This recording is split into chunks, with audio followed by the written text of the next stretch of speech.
for our last word. Okay, it's a four-letter word which means highly respected and very successful or popular. Highly respected and very successful or popular. Four-letter word. Or letter. It is a noun. Amen. Who is highly respected and very successful or popular. Student. What's the answer?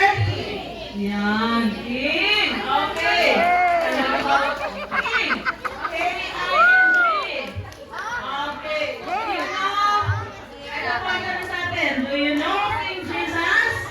So sa lahat po ng mga bagay na ito, we have our great King, Jesus Christ, na siyang nagpulot para po ating maisagawa ito. So, ito na lang po, kayo po ay aawit. Ayan, may mga teachers. Ang aawitin niyo po ay, soon and very soon, we will see the King. Okay? Okay na po yan? Bawi na yan. Sige ma. Sige, bawi. Para makabawi. Kaya talaga ang estudyante mas matalino sa mga teachers. Ano? Tama talaga. Okay, palakpakan mga estudyante ng LAES. Panalo. Lahat nasagot. Buong teachers na. Lahat din. Hindi nasagot. Kaya kami ay kakalika. Dito. Ito yung mga hindi nakatulog ng maaga.